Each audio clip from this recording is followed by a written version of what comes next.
Ibu Sangga yang saya hormati, Romo Ramani Tadita, Bapak Ibu Pasaka Pasika yang berbahagia, yang terkhusus Karaka Sabda Vihara Dhamma Cakku Bogor yang saya hormati, selamat pagi. Namo Buddhaya. Hari ini merupakan hari spesial untuk kita semua umat Buddha Vihara Dhamma Cakku Bogor, yang pada kesempatan ini juga turut serta dalam merayakan satu hari yang telah dinanti-nanti selama 1 tahun, yaitu Hari Trisuci Waisak, yang merupakan hari besar umat Buddha untuk memperingati satu peristiwa besar yang terjadi terhadap Guru Agung kita, Sang Buddha Gautama, seorang manusia besar, manusia luhur yang menjadi panutan, menjadi contoh, yang sebagai sata guru para dewa dan manusia. Hari Trisuci Waisak kita peringati, kita rayakan setiap tahun sebagai penghormatan kita kepada Guru Agung Sang Buddha Gautama. Peristiwa Trisuci Waisak dikatakan sebagai peristiwa besar dari orang besar,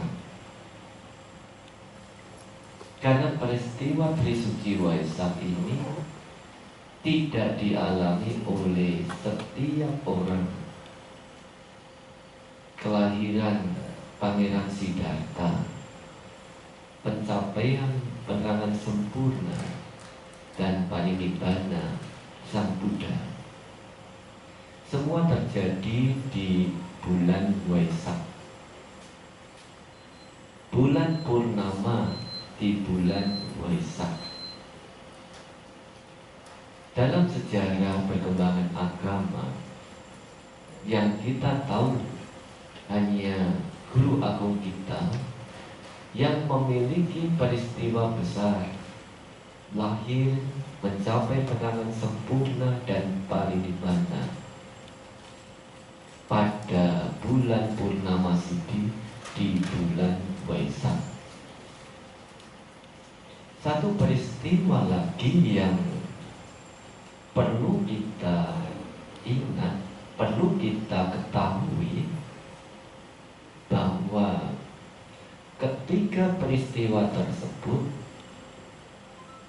baik lahir, pencapaian penerangan sempurna maupun parinibbana Guru Agung kita, semua terjadi di tempat terbuka, bukan di dalam gedung.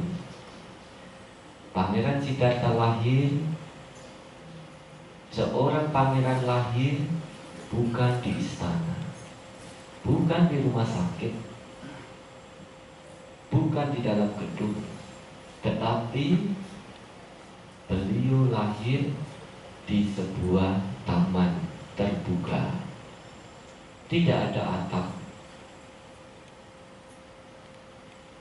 Demikian juga dengan pencapaian penerangan sempurna, Guru Agung kita mencapai penerangan sempurna juga bukan di tempat tertutup, bukan di istana, bukan di dalam gedung, bukan di rumah, tetapi di tempat terbuka, di Bodhgaya. Kalau Bapak Ibu pernah mengikuti perjalanan Dharma Yatra, Bapak Ibu akan tahu, tapi Bodhgaya sekarang bukan Bodhgaya yang dulu sebagai tempat terbuka. Bodhgaya sekarang sudah ada candi yang dibangun sebagai monumen. Disinilah Guru Agung kita mencapai penerangan sempurna. Demikian juga pada saat beliau parinibbana atau wafat, beliau bukan wafat di tempat tertutup, bukan di istana.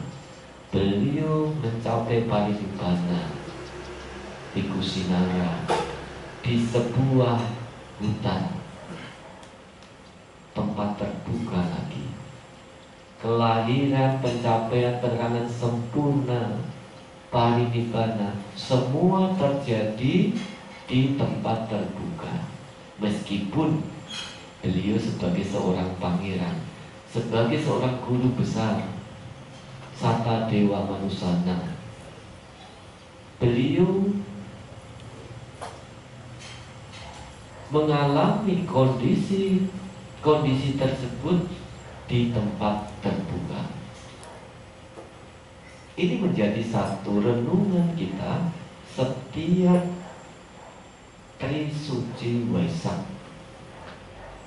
Setiap Trisuci Waisak kita diingatkan seorang manusia besar, bukan mereka yang tinggal di istana, bukan mereka yang memiliki gemerlapan,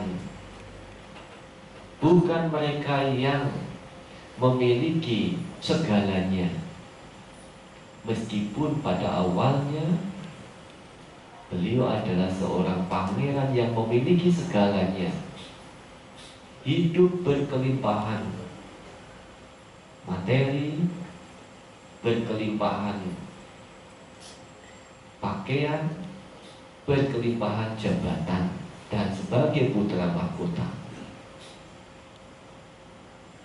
Namun semuanya itu bukan menjadi ciri khas, bukan menjadi dasar seseorang bisa menjadi besar. Seseorang bisa menjadi besar ketika mampu meninggalkan semuanya itu. Berbeda dengan kita. Kita ingin menjadi besar dengan cara mengumpulkan materi, mengumpulkan kekayaan, mengumpulkan jabatan dan sebagainya. Tetapi dengan mengumpulkan itu, seseorang ternyata tidak bisa menjadi besar. Guru Agung kita dengan melepaskan semua itu, beliau menjadi besar, menjadi guru para dewa dan manusia. Bapak Ibu Pasaka Upasika sekalian, tahun ini Sangga Theravada Indonesia mengambil tema Waisak, kebijaksanaan dasar keluhuran bangsa, sebagai bagian dari bangsa Indonesia. Umat Buddha memiliki tanggung jawab untuk menciptakan keluhuran bangsa kita. Keluhuran bangsa kita tidak bisa dimulai dari atas, tidak bisa dituntut dari atas, tetapi harus dimulai dari bawah. Sang Buddha bersabda dalam Samyutta Nikaya, Ekopi Sadho Megawi Asadhanang Caknyatinang Sammato Sila Sampano Hoti Athaya Bandunang. Artinya,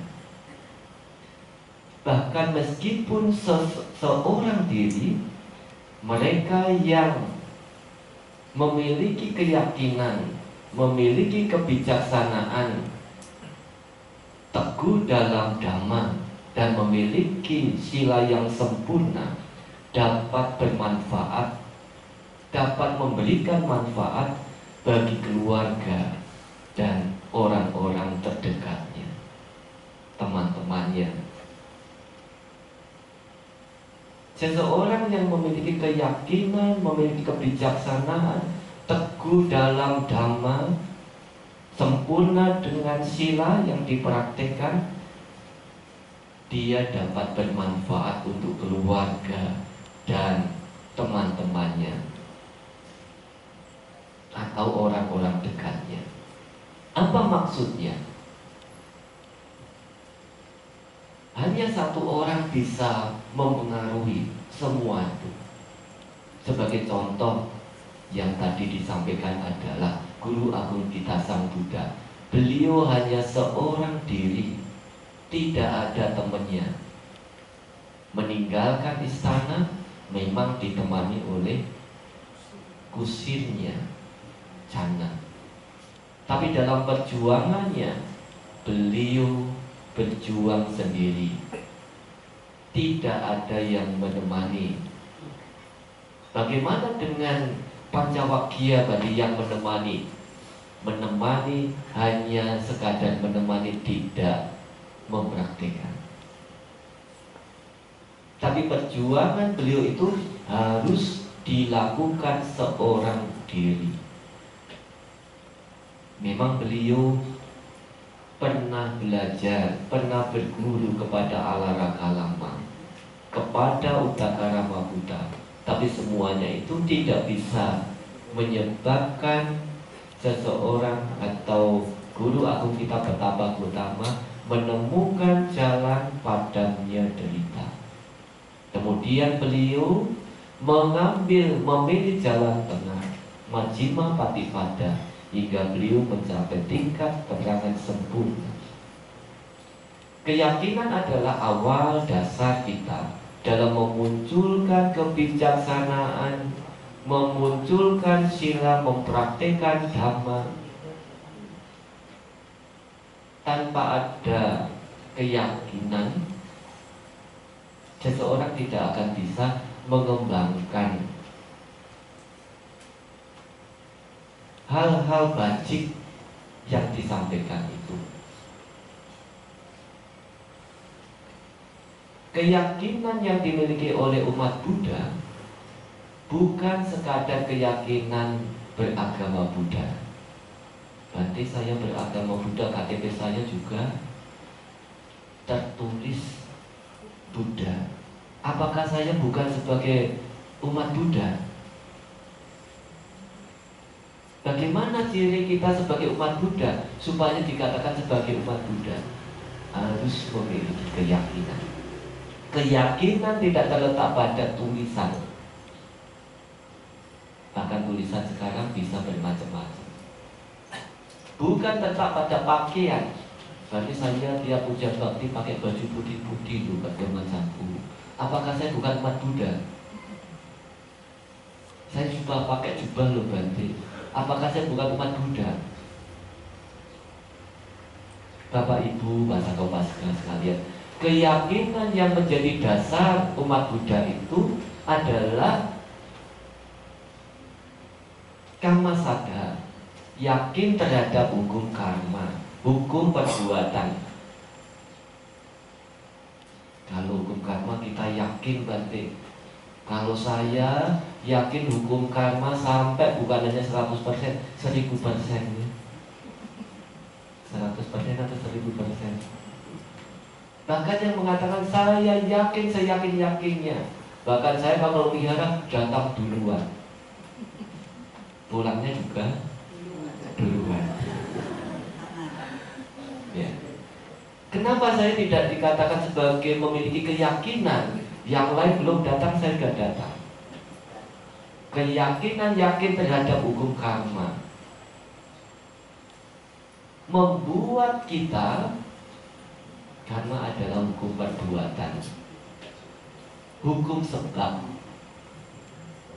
Kamma Sadha dan Vipaka Sadha, yakin terhadap akibat, Yakin terhadap sebab, yakin terhadap akibat dari perbuatan kita. Beberapa orang umat Buddha menjelang Waisak itu ada pembagian sembako, ada baksos ya.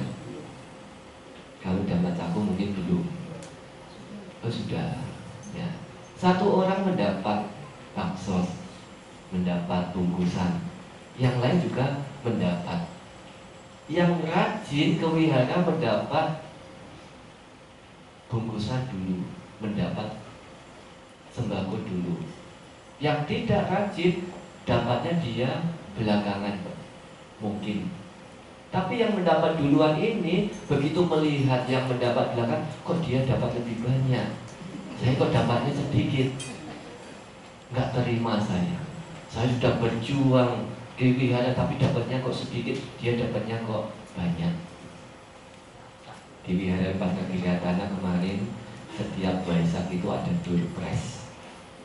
Door prize-nya tahun lalu itu kulkas, tahun ini TV 55 inch. Dan yang paling rendah tempat pelimpahan jasa dan tumbler. Ada satu umat yang baru datang ke wihara dapat TV 55 inch. Yang rajin ke wihara bahkan membantu biku menyiapkan dana makan biku, dapatnya tempat pelimpahan jasa. Kalau kita tidak yakin pada hukum karma, berarti lebih baik saya jarang-jarang ke wihara supaya dapat TV. Yang rajin ke wihara kenapa hanya dapat tampil, hanya dapat tempat pelimpahan jasa? Saya nggak terima, berarti hukum karma tidak adil. Katanya yang berbuat dia yang mendapat akibat. Saya banyak berbuat baik, tetapi kenapa saya hanya mendapatkan? Bapak Ibu Pasaka Upasika sekalian, perbuatan yang kita lakukan bukan semata-mata pada saat ini.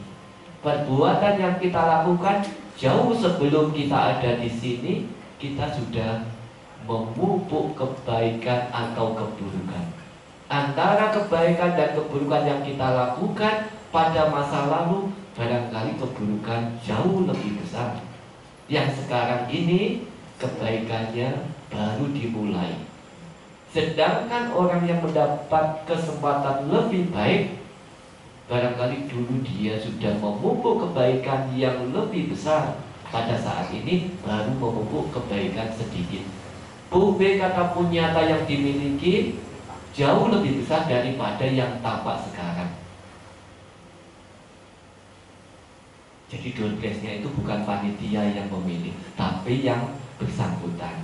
Bu Nani juga ikut mengambil, dapat dia pertama dapat lampu ya. Padahal Bu Nani rajin membantu wihara, dapatnya kok lampu. Lampunya kecil lagi. Kalau lampunya lampu genset masih mungkin. Lampunya kecil. Yang diharapkan dapat TV nanti untuk wihara, ternyata doanya nggak terkabul. Berarti kalau saya dapat TV, saya bertekad TV-nya akan saya taruh di wihara Dhamma Caku. Meskipun tekad baik, belum tentu akibat yang muncul adalah bisa baik. Ini adalah karma sada, vipaka sada. Yakin pada hukum karma, yakin akibat dari perbuatan kita.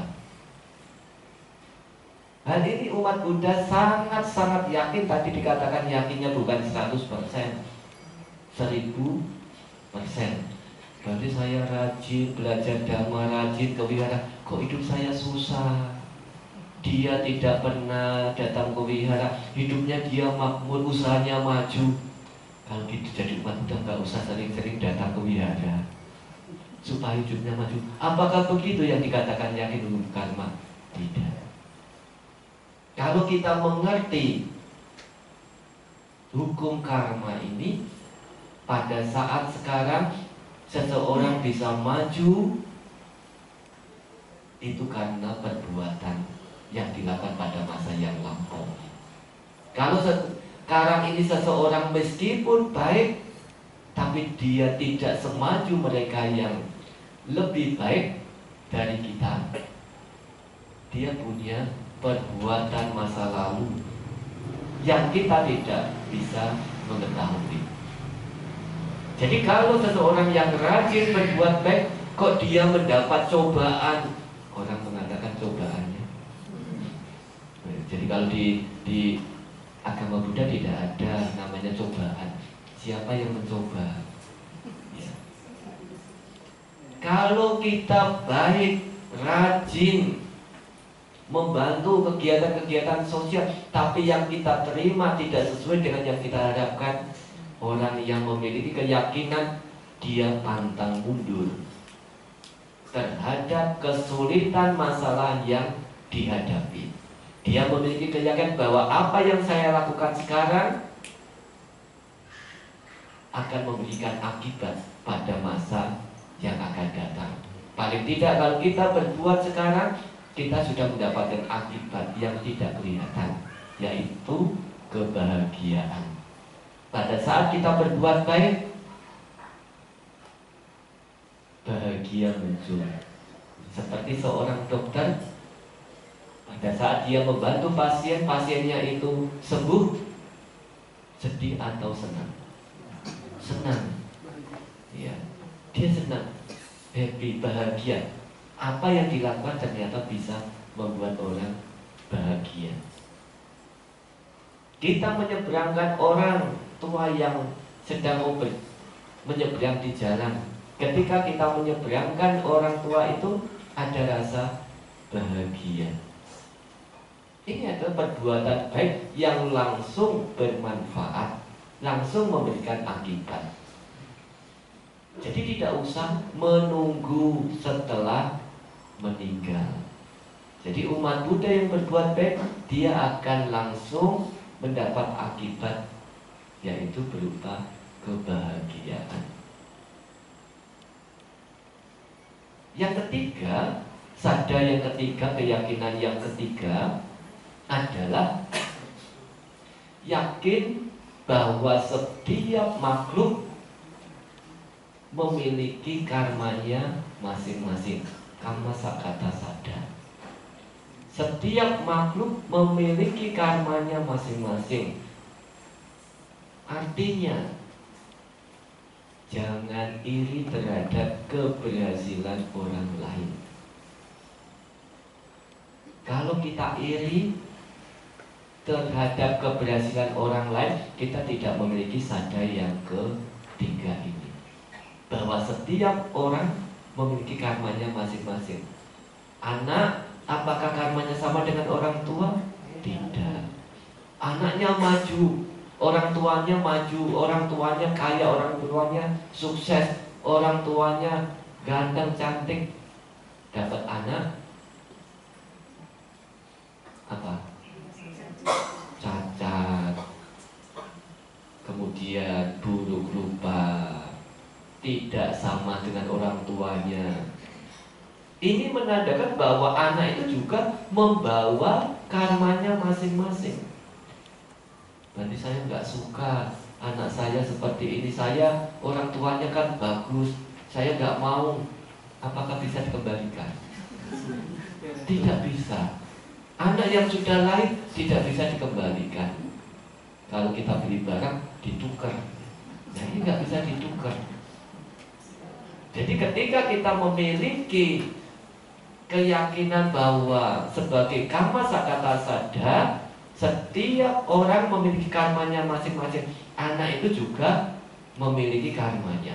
Kita yang memiliki anak itu juga karmanya. Kalau bapak, ibu sebagai perumah tangga punya suami, punya istri, istrinya tidak sesuai dengan yang diharapkan, harus diterima. Ini adalah karma saya.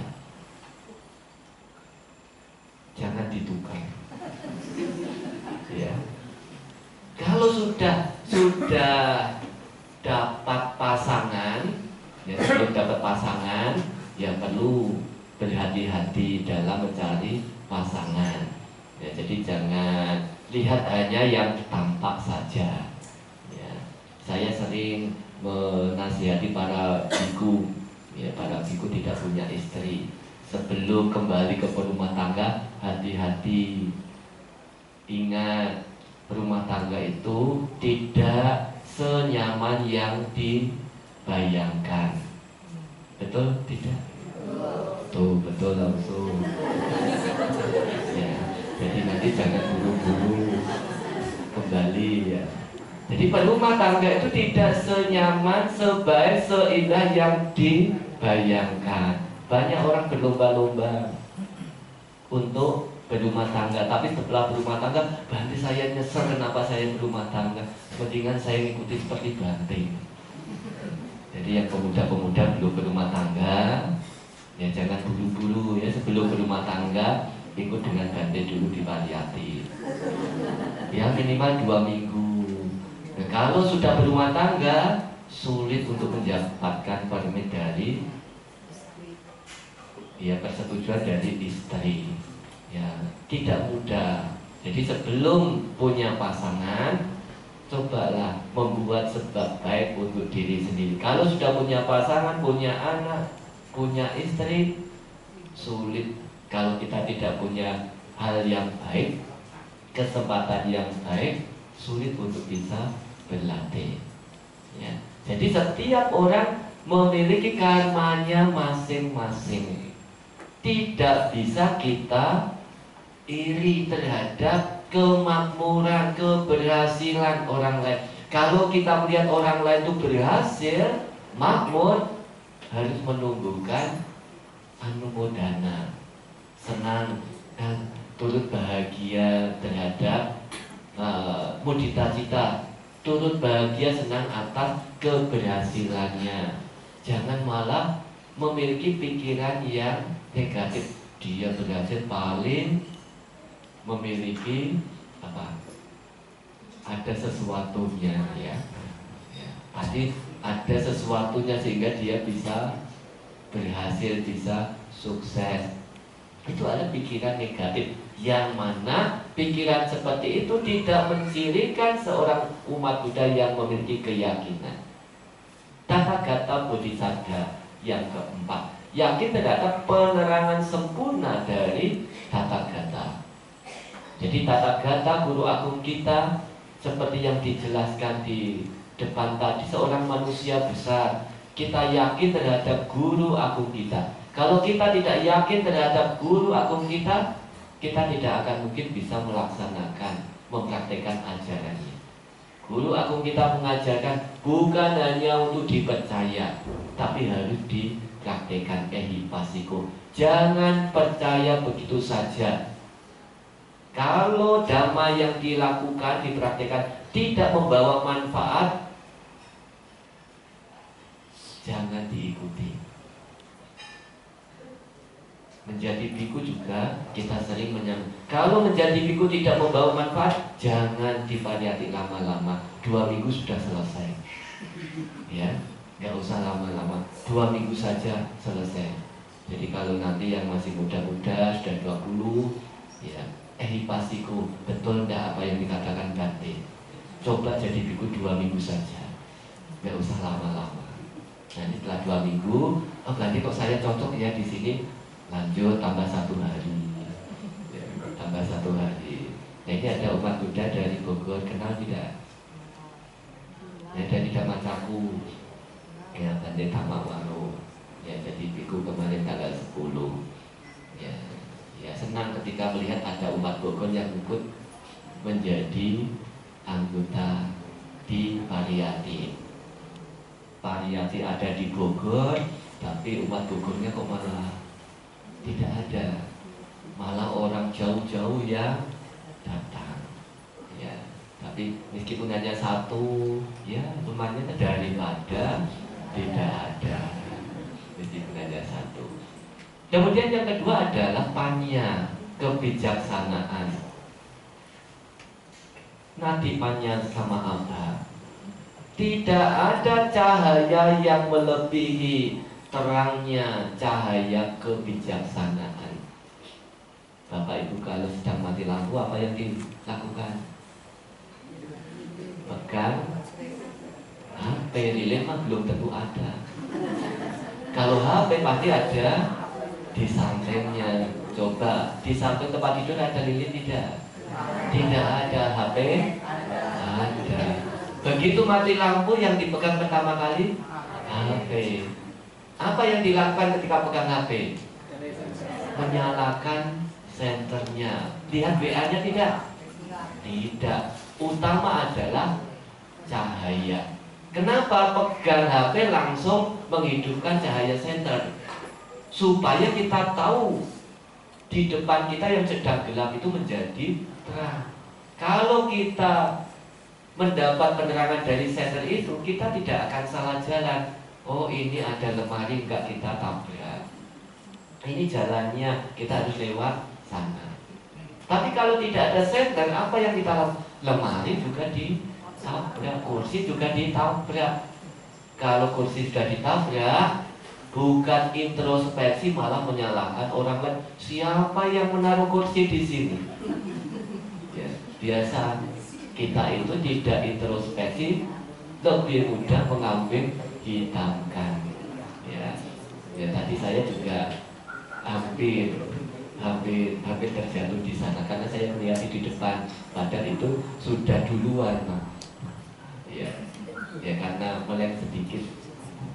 Ya, kalau kita jalan, kita lihat jalan, padahal sudah sering kesini, ada sinar terang juga, ternyata bisa juga membuat kita lengah, ya. Tapi tidak sampai. Makanya kalau pas kita sama-sama dengan Bani Subala, kita tuntun Bani Subala yang hati-hati. Kalau ada di rumah ada orang tua, ya dituntun orang tuanya. Kan sudah biasa Bante, ya biasa pun bisa terjadi. Ya, jadi sinar ini bisa menerangi jalan kita. Kalau sinar HP tadi waktunya berapa lama? 1 jam, mungkin 1 jam kalau penuh. Kalau tidak penuh, mungkin 5 menit sudah mati. Sinar matahari dari pagi sampai sore menerangi dunia ini bisa 12 jam, tapi setelah itu gelap. Inilah yang dikatakan nanti sampainya sama Abah. Tidak ada sinar yang melebihi sinarnya kebijaksanaan. Kebijaksanaan yang kita miliki, yang dimiliki oleh Sang Buddha, tidak terbatas waktu, tidak terbatas usia. Tapi kebijaksanaan ini bisa berlaku sepanjang zaman. Apa kebijaksanaan itu? Tahu mana yang baik, tahu mana yang tidak baik, tahu mana yang perlu dihindari, tahu mana yang perlu dilakukan. Ini adalah orang bijaksana. Jadi sangat sederhana. Pengetahuan secara menyeluruh, oh ini baik, ini tidak baik. Kalau kita tahu baik, tidak baik, kita pilih yang mana? Baik, kenapa? Kenapa kita pilih yang baik? Ibu-ibu biasa kan kalau dulu sebelum memasak, berasnya itu kan diinteri dulu tuh ya. Apa diinteri? Ya? Ditampi dulu. Cari apa? Gabah. Nah, yang diambil gabahnya atau berasnya? Gabahnya diambil, dikumpulkan atau dibuang? Dibuang. Nah itu ibu-ibu tahu mana yang baik, mana yang tidak baik. Yang tidak baik diambil dan disisihkan. Yang baik digunakan. Itu adalah panya. Sedangkan panya di sini jauh lebih tinggi, yaitu berkaitan dengan perbuatan. Kita tahu perbuatan baik, perbuatan ini kalau kita lakukan, kita akan merasa bahagia. Perbuatan ini kalau kita lakukan, kita akan menderita. Korupsi baik, tidak baik? Enak, tidak enak? Kok sepi? Korupsi tidak baik, Bante. Enak, tidak enak? Enak, Bante. Ya kan Karena banyak yang melakukan. Kalau dia tahu bahwa korupsi itu tidak baik, tapi di sisi lain dia tahu akibatnya tidak enak, dia tidak akan melakukan. Dia akan menghindari. Tahu korupsi itu tidak baik, tapi di sisi lain korupsi ini seperti menarik-narik kita. Di korupsi jangan dibikin bayangan Bapak Ibu korupsi yang triliunan, begitu jangan ya. Termasuk korupsi waktu juga. Jadi kalau misalnya yang biasa belajar di kantor, bekerja di kantor, ini adalah kaitannya dengan korupsi waktu ya. Nah belum saatnya pulang, hanya kan tinggal 5 menit nanti. Ya, itu juga korupsi waktu. Ya, korupsi waktu. Jadi korupsi ini macam-macam. Kita tahu bahwa yang besar itu berawal dari yang sedikit-sedikit. 5 menit nggak apa-apa, nanti tambah 1 jam, 1 jam nggak apa-apa, tambah 1 hari, 1 hari nggak apa-apa, izin sakit saya, ya 1 minggu. Semua diawali dari langkah pertama. Jadi ketika kita mengetahui bahwa ini tidak baik, perlu dihindari, ini baik, perlu dilakukan, kita sudah memunculkan fanya dalam kehidupan kita. Yang ketiga adalah dhamma. Orang yang kokoh dalam dhamma, dhamma cari sukang seti, dia yang mempraktikkan dhamma hidupnya akan bahagia. Mereka yang praktek dhamma hidupnya akan bahagia. Praktek dhamma bukan untuk semata-mata mendapatkan keuntungan materi. Materi bisa berubah. Kalau kita meninggal, adakah materi yang kita bawa? Tidak ada. Yang dibawakan ke kita berapa banyak? Ada 1 juta? Ada 1 M? Ada 1 T? Tidak ada. Orang kaya sekalipun kalau meninggal, tidak ada materinya yang dibawa serta.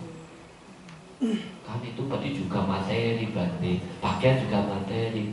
Dan setelah itu dikremasi jadi hangus, jadi abu, gak terbentuk materi lagi. Sekaya apapun, tidak ada satupun yang kita bawa. Apa yang kita bawa? Perbuatan kita. Perbuatan inilah dari praktek dhamma yang kita lakukan, ini yang kita bawa. Kalau kita melakukan perbuatan wajib, praktek dhamma dengan baik, di sini dia bahagia, di dunia sana dia bahagia. Dhamma cari sukang seti. Di sini dia akan merasa bahagia dari praktek dhamma itu. Jadi seorang yang mempraktekkan dhamma hidupnya akan bahagia. Para bhikkhu ini hidupnya bahagia. Ya. Meskipun tidak punya istri, tidak punya perusahaan, ya. Hidupnya bahagia. Kalau nggak bahagia bagaimana? Pariyati sepi. Ya. Bulan Maret yang lalu 25 anggota Magga Budi. Tahun ini tanggal 3 Mei yang lalu ada 12, kemudian tanggal 10 ada 1, nanti tanggal 28 Juni ada lagi. Tahun depan rencananya ada 100 dalam 1 bulan, bulan Oktober rencananya. Ya, jadi target kita itu harus tinggi, jangan rendah-rendah. Kalau kita melakukan target Tuhannya rendah, nggak ada semangat, harus yang tinggi sehingga ada semangat. Kalau nggak tercapai bagaimana? Tidak apa-apa, yang penting harus ditempatkan targetnya. Ya. Harus berusaha. Kalau sudah berusaha tapi tidak bisa, ya sudah, berarti harus ada evaluasi. Kenapa nggak bisa? Gitu. Jadi praktek dhamma di Pariyati salah satu tempat memberi kesempatan kepada upasaka ya, kalau ibu-ibu nggak dapat, ibu-ibunya dapatnya berdana makanan. Jadi kalau bapak-bapaknya boleh, anak laki-laki boleh, hanya 2 minggu. Hanya 2 minggu, tidak lama-lama. Dapat Bogornya laki-laki banyak ya. Iya banyak. Jadi nanti bisa didorong. Ya, jadi Dhamma, praktek dhamma. Yang keempat, sila sampano, sempurna dalam kemoralan, dalam sila, tata tertib, aturan, winaya. Dia yang sempurna silanya, dia yang memiliki kebiasaan seperti sebagai mana manusia. Sila itu adalah biasa, ya, yang semestinya dipraktekkan oleh manusia. Kalau kita sebagai manusia, sila kita kok tidak kita perhatikan, kita bukan sebagai makhluk yang disebut sebagai manusia. Manusia adalah makhluk yang memiliki tingkat batin tinggi, yang tahu mana yang harus diikuti. Seperti contoh Bapak Ibu masuk ke sini, di depan sudah ada yang duduk. Kemudian yang belakang datangnya duduknya di depan atau di belakangnya? Di belakangnya. Tidak mungkin akan berjejalan di depan. Ini adalah bagian sila. Kenapa Bapak Ibu tidak duduknya ke sana kemari, ya, tengah diisi? Karena tahu ini adalah tata cara aturannya. Kenapa menghadapnya ke depan semua, tidak menghadap ke belakang? Ini juga aturan. Aturan yang sangat sederhana. Aturan seperti kita di rumah masing-masing ada aturannya. Di wihara ada aturannya. Di alam manusia itu juga ada aturannya. Jadi sila ini adalah tata tertib yang harus dilakukan di mana kita berada. Kalau kita berada di Indonesia, bawa mobilnya sebelah mana? Kanan. Kecelakaan. Kalau kita bawa mobil di Indonesia sebelah kanan, itu kecelakaan. Di mana coba kita lupa kan? Kalau di Indonesia bawa mobilnya sebelah kiri. Iya, sebelah kanan itu kalau di dalam mobil, ya betul, itu sebelah kanan. Tapi di jalan kita bawa mobil yang sebelah kiri. Tapi kalau kita ke Myanmar menjalankan mobil sebelah kiri, tabrakan, harus sebelah kanan. Jadi ini adalah aturan winaya yang ada di setiap tempat, bisa berubah-ubah, tidak sama. Sedangkan sila di setiap tempat akan berlaku, ya. 5 sila: tidak membunuh, tidak mencuri, tidak selingkuh, tidak berbohong, tidak minum minuman yang menyebabkan lemahnya kesadaran. Di setiap daerah, di setiap tempat itu berlaku. Siapa yang senang disakiti, dibunuh? Tidak ada. Semua orang tidak ingin disakiti dan dibunuh. Semua orang tidak ingin barangnya dicuri dan sebagainya. Ini berlaku untuk semuanya. Mereka yang menjadi manusia adalah mereka yang menjaga sila ini dengan baik. Maka seseorang yang memiliki keyakinan, memiliki kebijaksanaan, kokoh dalam dhamma, memiliki sila yang sempurna, ini adalah bagian dari seseorang yang harus memulai dari dirinya sendiri, yang akan dapat membangun bangsa kita. Bangsa kita tidak dibangun dari yang besar, tapi dibangun dari yang kecil. Jangan menuntut orang lain untuk berubah, tapi rubahlah diri kita terlebih dahulu. Ubahlah mindset kita dulu. Ubahlah perilaku-perilaku yang tidak sesuai dengan dhamma dari kita dulu. Kalau kita bisa mengubah diri kita, maka keluarga kita akan ikut, ya, akan kena dampaknya. Ada satu video singkat yang menggambarkan suami datang, istrinya ini kemudian menyambutnya, memeluknya. Anak-anak, 2 anaknya hanya melihat saja. 2 kali anak sudah mulai berdiri tapi belum mau menghampiri suaminya. 3 kali akhirnya menghampiri.